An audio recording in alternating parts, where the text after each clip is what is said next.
कितना मजा आ रहा है। हाँ देखो तो, अरे अरे अरे हो, ये क्या? अभी तो सूरज ढला भी नहीं था, अचानक इतनी रात कैसे हो गई? तभी तालाब के शांत पानी का रंग बदलने लगता है। नीला पानी धीरे धीरे गहरा लाल होने लगता है और ऊपर आसमान में चांद का रंग सफेद से बदलकर लाल हो जाता है। रोशनी देखो, आसमान, चांद लाल हो गया है। हे भगवान, आज महीने का आखिरी दिन है, यानी लाल चांद की रात शुरू हो गई है। हमें तुरंत यहाँ से भागना होगा वरना अनर्थ हो जाएगा। फिर दोनों लड़कियाँ बदहवास होकर तालाब से निकलती है और गांव की ओर भागने लगती है। तभी लाल चांद से एक बहुत ही तेज और चमकीली रोशनी निकलती है जो सीधे उन दोनों लड़कियों पर गिरती है और दोनों लड़कियां उसी में समाने लगती है। बचाओ, हमें इस पे खींच रही हूँ। ये चांद मुझे खींच रहा है। हाँ, ये क्या हो रहा है? थोड़ी ही देर में दोनों लड़की चांद में समा जाती है, जैसे कुछ हुआ ही नहीं, और चांद फिर से साधारण हो जाता है, जैसे कुछ हुआ ही नहीं था। कुछ समय पहले कुंदन नगर नामक गांव में, जो कभी खुशहाली के लिए जाना जाता था, अब खौफ का साया मंडरा रहा था। गांव के चौपाल पर लोगों की भारी भीड़ जमा थी और सबके चेहरे पर डर साफ दिखाई दे रहा था। पता नहीं इस बार क्या होगा, फिर से वह लाल चांद की रात आ गई है। सब अपने अपने घरों में छुप जाओ, वरना बहुत बुरा हो जाएगा। पिछले 6 महीनों से हर बार महीने की इस तारीख को चांद लाल हो जाता है और गांव पर मुसीबत आती है। मुखिया जी, हमें भी यही लगता है कि चांद के लाल होने से पहले ही हमें दरवाजे बंद कर लेने चाहिए। पता नहीं ये काली रात कब खत्म होगी। पिछले 6 महीने से हम पर यह कैसा श्राप लग गया है।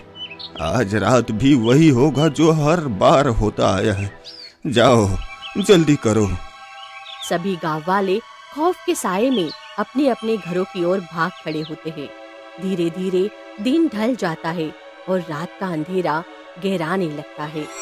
जैसे ही आसमान में चांद निकलता है, अचानक उसमें से एक बहुत ही तेज रोशनी निकलती है और सीधे जमीन पर आकर गिरती है।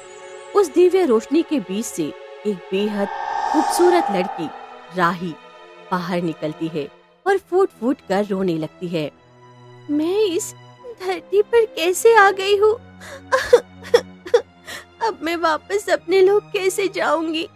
मेरे अपने चंद्रलोक के लोगों ने मुझे वहां से निकाल दिया है। मैं तो इस दुनिया के बारे में कुछ भी नहीं जानती हूँ। राही रोते हुए खुद को दिलासा देने की कोशिश करती है, लेकिन मुझे किसी भी तरह खुद को संभालना होगा। मैं इस तरह टूट नहीं सकती। राही हिम्मत जुटाकर उठती है और गांव वालों की गलियों की तरफ बढ़ने लगती है। तभी अचानक एक कुत्ता उसके पीछे पड़ जाता है। ये क्या? कोई विचित्र जानवर लग रहा है जो मेरे पीछे पड़ गया है। मुझे यहाँ से भागना होगा। राही अपनी जान बचाने के लिए भागने लगती है। भागते भागते वो एक घर के सामने रुकती है और जोर जोर से दरवाजा पीटने लगती है। तभी घर के अंदर से मुखिया बाहर आता है। अरे, तुम कौन हो और इतनी रात को मेरा दरवाजा क्यों पीट रही हो? मेरी मदद कीजिए। एक जानवर मेरे पीछे पड़ा है। वो मुझे नुकसान पहुंचाना चाहता है। आज लाल चांद की रात है और किसी भी वक्त चांद का रंग बदलने वाला है। कहीं यह कोई श्रापित कन्या हुई तो मुझे इसकी मदद नहीं करनी चाहिए। मुखिया बिना कुछ कहे तेजी से घर के अंदर जाने लगता है। ये क्या? अरे, आप घर के अंदर क्यों जा रहे हैं? मेरी मदद तो कीजिए। मुखिया अनसुना कर दरवाजा बंद कर देता है। राही बेबस होकर उसी घर के बाहर एक कोने में सिमट कर बैठ जाती है। मुझे यही रुक जाना चाहिए। अगर मैं इस समय घने जंगलों की तरफ गई तो बहुत बड़ी मुसीबत हो सकती है। राही डर के मारे उसी जगह बैठ जाती है और पूरी रात जाग कर काटती है। अगली सुबह होते ही वो वहाँ से उठकर गांव में आगे की तरफ बढ़ती है। उसकी अनुपम सुंदरता को देख गांव का एक व्यक्ति शंकर उसके सामने आकर खड़ा हो जाता है। अरे तुम तो बहुत मासूम लग रही हो। शायद तुम्हें आज से पहले हमारे गांव में कभी नहीं देखा। हाँ, मैं बहुत थकी हुई हूँ और मुझे बहुत जोरों से भूख भी लगी है। क्या आप मेरे रहने और खाने का कोई इंतजाम कर सकते हैं? आपकी बहुत मेहरबानी होगी। अरे शंकर, तेरी तो किस्मत चमक गई रे। कोई भी लड़की तुझे पसंद नहीं करती थी और आज ये लड़की सामने से मदद मांग रही है। चल इसकी मदद कर दे और इसे अपना बना ले। तेरी तो जिंदगी संवर जाएगी। हाँ हाँ हाँ, क्यों नहीं, चलो चलो मेरे साथ। फिर शंकर राही को लेकर अपने घर पहुंच जाता है। घर का सुनसान माहौल देख राही को कुछ अजीब सा लगता है। मुझे बस कुछ खाने को दे दीजिए, फिर मैं यहाँ से चली जाऊंगी। अरे इतनी भी जल्दी क्या है, मैं तो तुम्हारी सारी मदद करूँगा। नहीं नहीं, मुझे आपकी नीयत ठीक नहीं लगती है, मुझे जाना चाहिए। फिर राही वहाँ से तेजी से भाग निकलती है और भागते भागते घने जंगलों में आकर खड़ी हो जाती है। अरे बाप रे, मुझे तो लगा था कि वो इंसान मदद करेगा, पर उसकी नीयत ठीक नहीं थी। अब मैं क्या करूं? मुझे कुछ इंतजाम करना ही होगा। राही भूख से बेहाल थी। तभी उसकी नजर जमीन पर गिरे एक झूठे फल पर पड़ती है। चलो, भूखे रहने से अच्छा है कि यही फल खा लूं। राही वो फल खा लेती है और थकान की वजह से उसी पेड़ के नीचे बैठ जाती है। बैठते ही अचानक उसकी आंख लग जाती है। तभी वहाँ से एक लकड़हारा रवि गुजरता है। अरे यह लड़की यहाँ इस तरह घने जंगल में बहुत परेशान लग रही है। मुझे इसकी मदद करनी चाहिए। रवि राही के पास जाता है। तुम कौन हो और इस तरह घने जंगल में क्यों सो रही हो? यहाँ से चली जाओ, यहाँ जंगली जानवर है और तुम्हारी जान को खतरा हो सकता है। राही की आँख खुलती है और वो रवि को देखकर बुरी तरह घबरा जाती है। मुझे कुछ मत करना, मैं तुम्हें कोई नुकसान नहीं पहुँचाऊंगी। देखो, घबराओ मत, तुम्हें कुछ नहीं होगा। मुझे लगता है तुम इस गांव की नहीं हो। अगर मैंने इसे सच बताया कि मैं चंद्रलोक से आई हुई तो शायद ये मुझे गलत समझेगा। मुझे झूठ बोलना होगा। माँ, मैं अनाथ हूँ। मेरा इस दुनिया में कोई नहीं है। गांव वाले मेरी मदद करने के बजाय मुझसे अजीब सी बातें करते हैं, इसीलिए मुझे डर लगता है। देखो, तुम डरो मत, मेरे साथ मेरे घर चलो। पास में ही मेरी एक झोपड़ी है, तुम वहां रह सकती हो। वैसे भी मेरी माँ गांव में रहती है, तो तुम्हें परेशानी नहीं होगी। वह झोपड़ी अक्सर खाली ही रहती है। ठीक है, तुम बहुत अच्छे इंसान लग रहे हो। मैं तुम्हारे साथ चलने के लिए तैयार हूँ। फिर रवि राही को लेकर उस झोपड़ी में आ जाता है। दिन बीतने लगते हैं और रवि हर रोज राही से मिलने आता है। उससे ढेर सारी बातें करता है। धीरे धीरे दोनों की ये मुलाकात गहरी दोस्ती में बदल जाती है। सच में रवि, तुम दिल के बहुत साफ हो। मैंने कभी नहीं सोचा था कि इस अनजान दुनिया में कोई अजनबी मेरे लिए इतना कुछ कर सकता है। तुम परेशान मत हो राही, इंसानियत के नाते ये मेरा फर्ज है। समय के साथ उनकी ये दोस्ती प्यार में बदल जाती है। एक दिन राही उदास बैठी होती है, जिसे देखकर रवि उसके पास आता है। देखो, हमें साथ रहते हुए लगभग 1 महीना हो गया है। मैं तुम्हें अच्छी तरह जान गया हूँ, लेकिन तुम्हारे मन में कोई ऐसी उदासी है जो तुम मुझसे छिपा रही हो। मुझे बताओ, मैं तुम्हारी मदद जरूर करूँगा। तुम वाकई बहुत नेक हो रवि। तो सुनो, मैं तुम्हें सच बताना चाहती हूँ। मैं इस लोक की नहीं हूँ, मैं चंद्रलोक से आई हूँ और मुझे अपने लोगों की बहुत याद आती है। चंद्रलोक? अरे मैंने तो सिर्फ कहानियों में ऐसी दुनिया के बारे में सुना था, पर मुझे भी लग रहा था कि तुम्हारे अंदर कुछ दिव्य शक्तियां और एक अलग ही चमक है। पर तुम चिंता मत करो, अब चाहे जो हो जाए मैं तुम्हें तुम्हारी दुनिया में वापस भेजूंगा। बस उससे पहले मैं तुम्हें अपनी माँ से मिलाना चाहता हूँ। सच में रवि, तुम बहुत महान हो। अगर मैं अपनी दुनिया चली भी गई तब भी तुम्हें कभी नहीं भूलूंगी।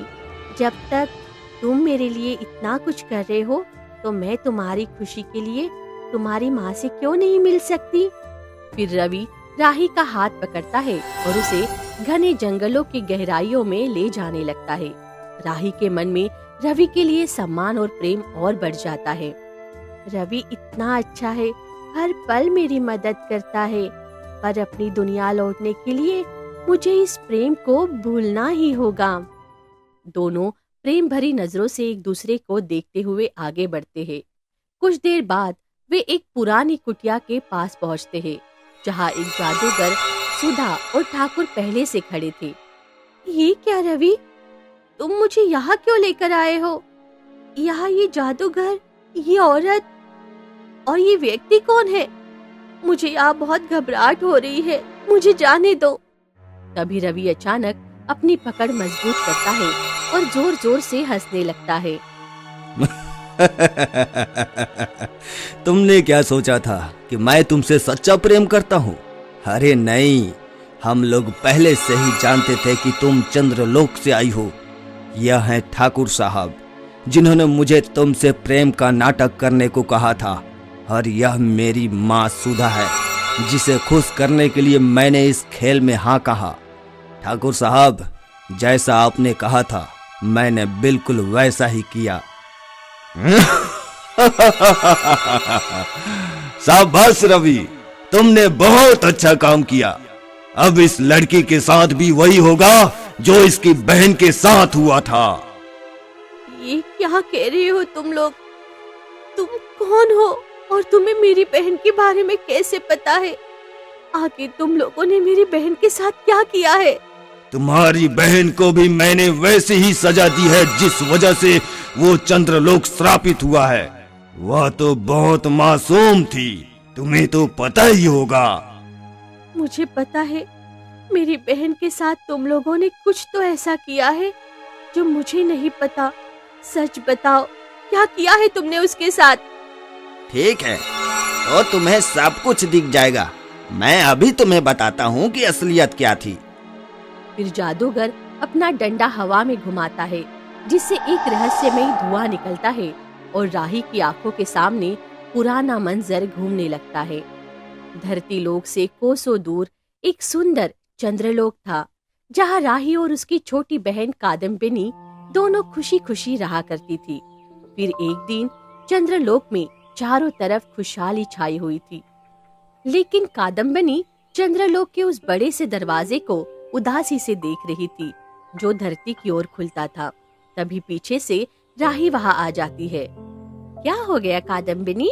हमारे चंद्रलोक में इतनी खुशहाली छाई हुई है और तुम्हारे चेहरे पर ये उदासी कैसी? आपको तो पता है दीदी, हमारे चंद्रलोक का आज बहुत ही खास दिन है। आज के दिन ही हमारा धरती लोक से एक विशेष नाता जुड़ जाता था, लेकिन मैं चाहकर भी धरती लोक नहीं जा सकती हूँ। मुझे धरती लोक की सुंदरता देखनी है और वहाँ घूमना है। तुम ये कैसी बातें कर रही हो? नहीं कादम्बिनी, तुम धरती लोक नहीं जा सकती। हमारे नियम तो तुम अच्छी तरह से जानती हो।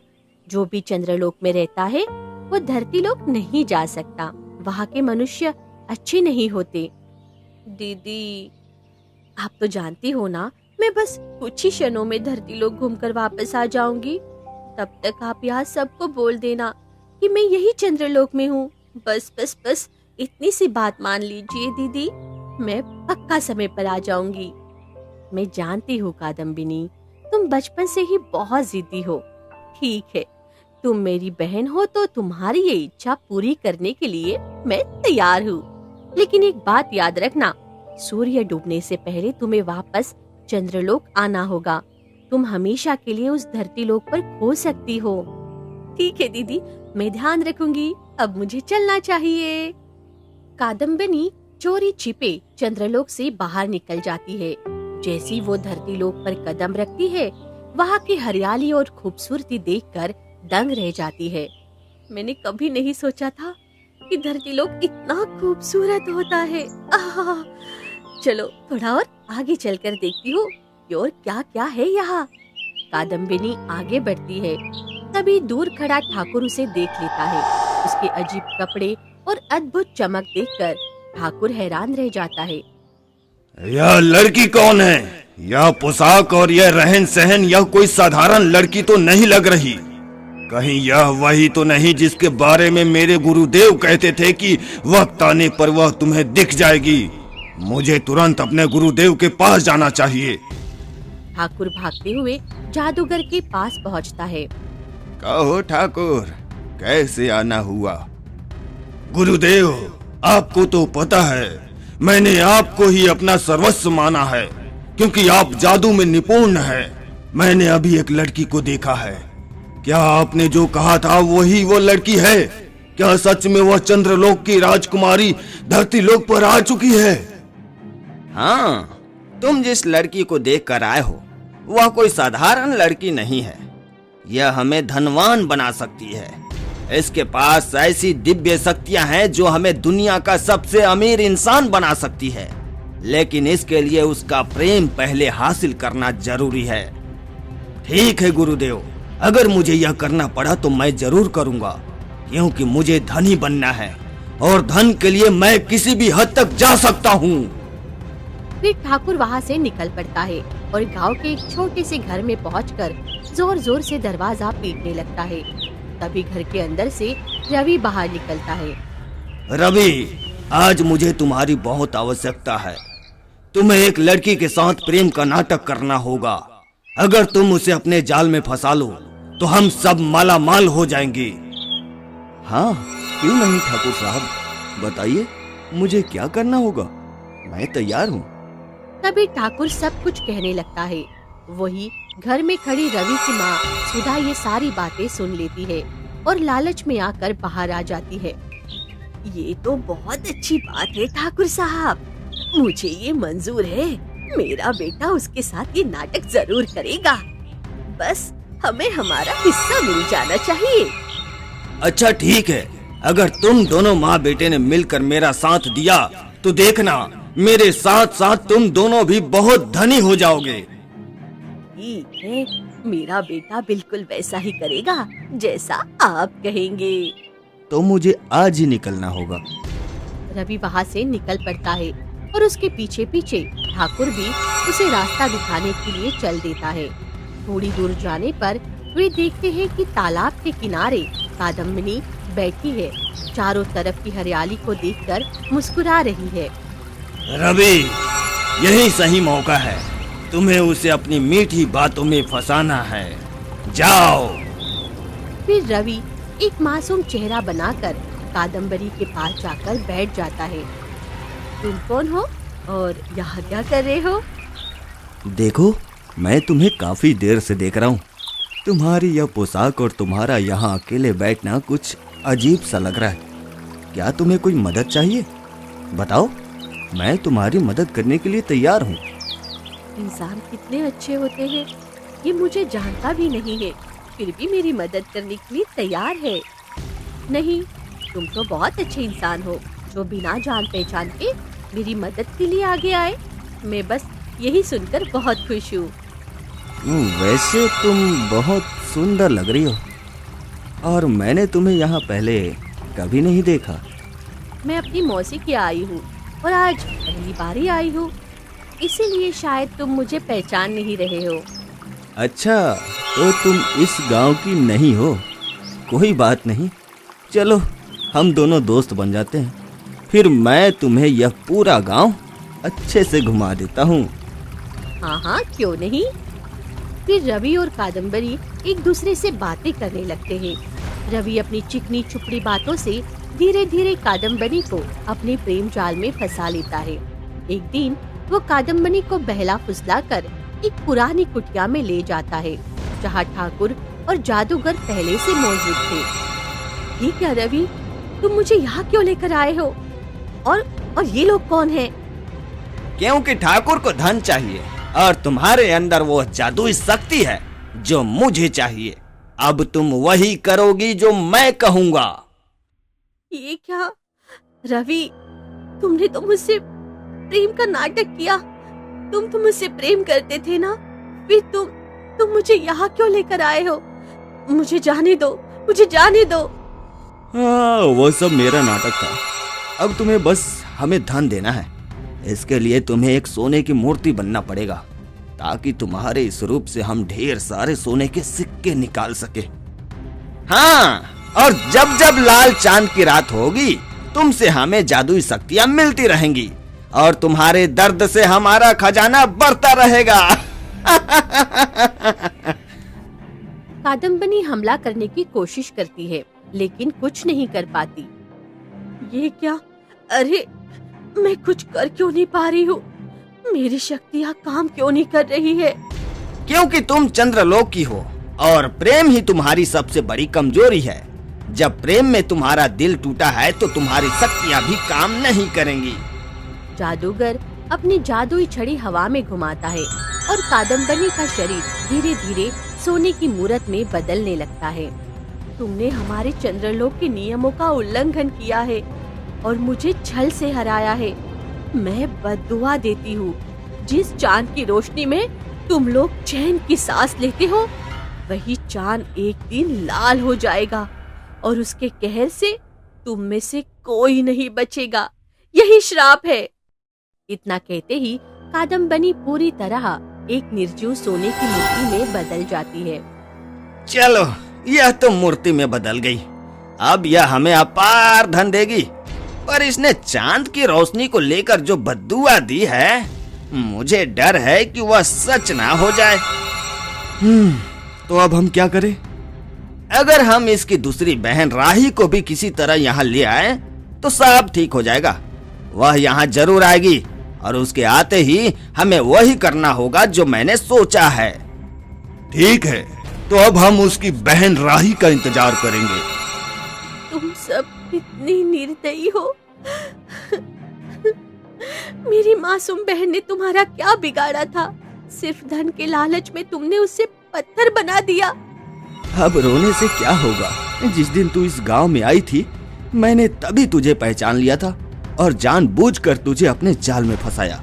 अब तेरे साथ भी वही होगा जो तेरी बहन के साथ हुआ। तभी अचानक राही को रोना बंद हो जाता है और वो जोर जोर से हंसने लगती है। उसकी हंसी देखकर तीनों घबरा जाते हैं।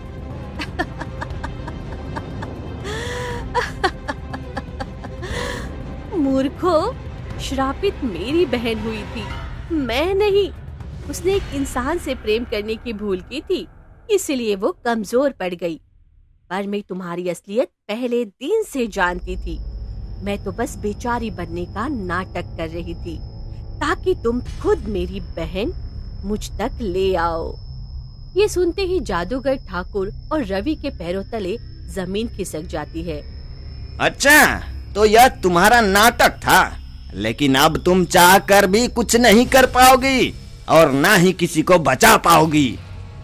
अब देखो मैं क्या करती हूँ।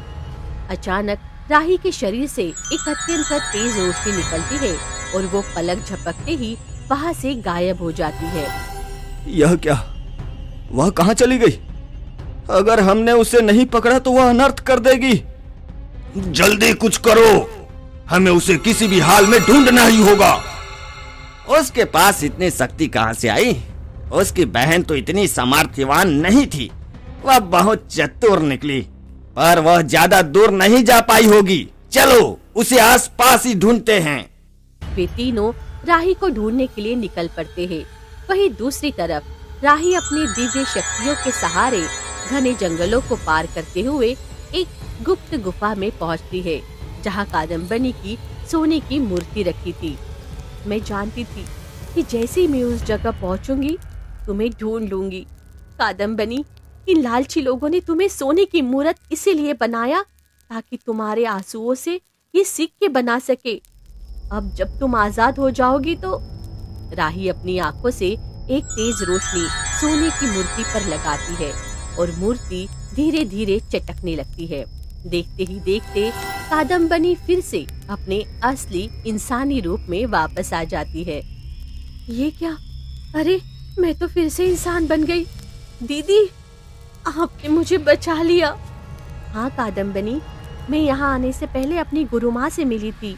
उनकी शक्तियों की मदद से ही तुम्हें ठीक कर पाई हूँ। जैसे ही मैं उन लोगों के ठिकाने पर पहुँची, गुरु माँ की शक्तियों ने मुझे यहाँ तक पहुँचा दिया। अब चलो, हमें यहाँ से निकलना है और गांव वालों को इन तीनों का असली चेहरा दिखाना है। हाँ दीदी, उस रवि ने मुझे प्यार का नाटक करके धोखा दिया। उसके और उस ठाकुर ने मिलकर मुझे सोने की मूर्ति बनाया और मेरे आंसुओं से धन कमाया।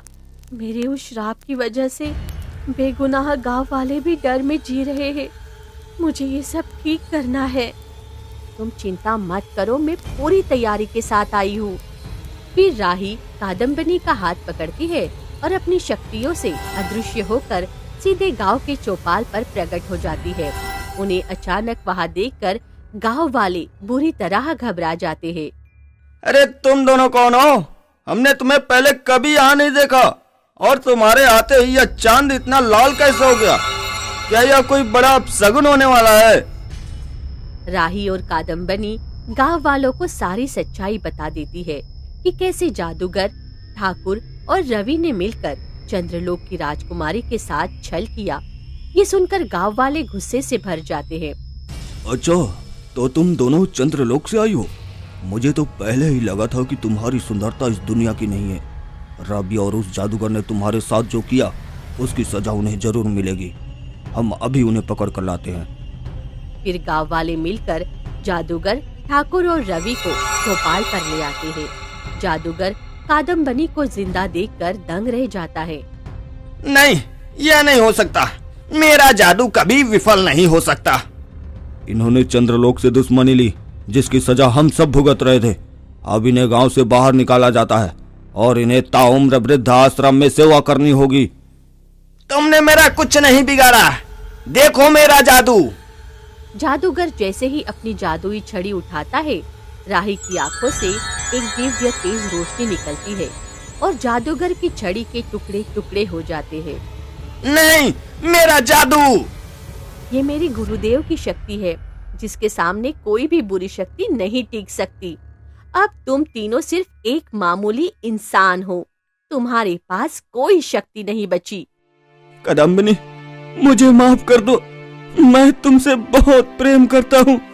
मुझे एक मौका दे दो। अगर तुम मुझसे प्रेम करते तो पूरी दुनिया से मेरे लिए लड़ जाते, पर तुमने सिर्फ नाटक किया और मुझे धोखा दिया। अब मैं तुम पर कभी यकीन नहीं करूंगी। यह सब तुमने किया है, इसकी सजा। गांव वाले उसे बोलने नहीं देते और पकड़कर ले जाते हैं। दीदी, अब हमें अपने घर, अपने चंद्रलोक वापस चलना चाहिए। हाँ कादम्बनी, चलो चलते हैं। फिर अचानक एक तेज रोशनी फैलती है और आसमान से एक दिव्य मार्ग बनता है। कादम्बनी और राही उस तेज रोशनी के साथ आसमान की ओर बढ़ने लगती है। जैसे ही वे चांद में समाती है, वो लाल चांद फिर से शीतल और सफेद चांदनी में बदल जाता है। देखो, चांद फिर से सफेद हो गया। अब हमारे गांव से सारा श्राप खत्म हो गया है। गांव वाले खुशी से झूम उठते हैं। अब कुंदन नगर में डर का नहीं बल्कि शांति का वास होता है। दोस्तों, आपको हमारी ये कहानी कैसी लगी? हमें कमेंट बॉक्स में जरूर बताइए। आपकी कमेंट्स हमारे लिए बहुत मूल्यवान हैं। इसी तरह हमारे चैनल की अच्छी अच्छी और प्यारी प्यारी कहानियाँ सुनने के लिए हमें लाइक और सब्सक्राइब करना बिल्कुल मत भूलिएगा। धन्यवाद।